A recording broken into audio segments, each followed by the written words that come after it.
Eadred was king of the English from 946 until his death in 955, in succession to his elder brother Edmund I.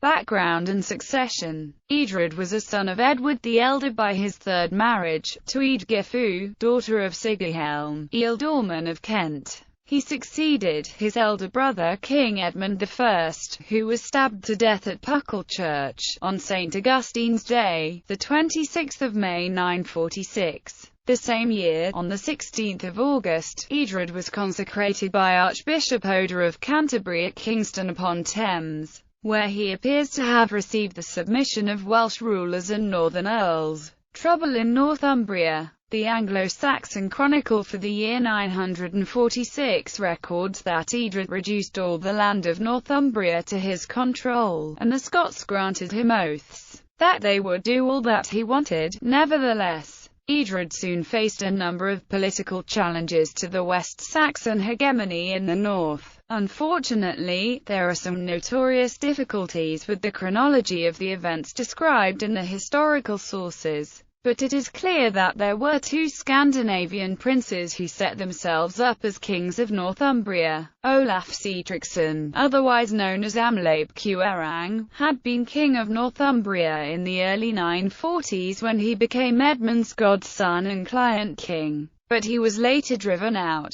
He then succeeded his cousin as King of Dublin, but after a heavy defeat in battle in 947, he was once again forced to try his luck elsewhere. Shortly thereafter, Olaf was back in business, having regained the Kingdom of York. What Eadred thought of the matter or how much sympathy he bore for his brother's godson can only be guessed at, but it seems that he at least tolerated Olaf's presence. In any event, Olaf was ousted from the kingship a second time by the Northumbrians, this time in favour of Eric, son of Harold. According to MSE of the Chronicle, the other player in the game was Eric Bloodaxe, previously king of Norway. After a number of successful operations elsewhere, he came to Northumbria and appears at some point to have set himself up as king. King Eadred responded harshly to the northern defectors by launching a destructive raid on Northumbria, which notably included burning the Ripon monastery founded by Saint Wilfrid.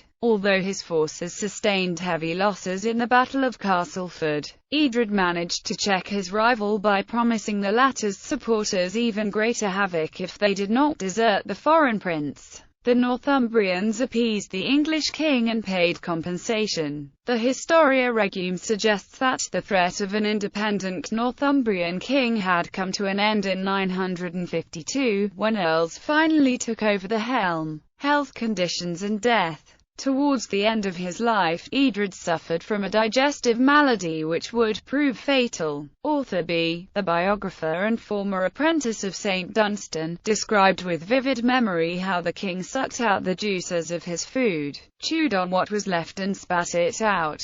Eadred died on the 23rd of November 955, at Frome, and was buried in the Old Minster at Winchester. He died a bachelor, and was succeeded by Edmund's son Edwig. Ancestry. Ancestors of Eadred of England. Bibliography. Primary sources: Anglo-Saxon Chronicles. Edition available online. Historia Regum. Ed. T. Arnold. Simeonis Monarchy Opera Omnia. 2 vols. 2. London, 1885. John of Worcester. Chronicon ex Chronosis. Ed. Benjamin Thorpe. Florenti Whig Ornamentus Monarchy Chronicon ex Chronosis. 2 vols. Volume 1. London, 1848-9. Charters. Sawyer No. 1515. Text available from anglo-saxons.net. Like his grandfather King Alfred, Eadred left a written record of his will. Anglo-Saxon Charters. Sawyer Nos. 515-580, 1211-2, 1511.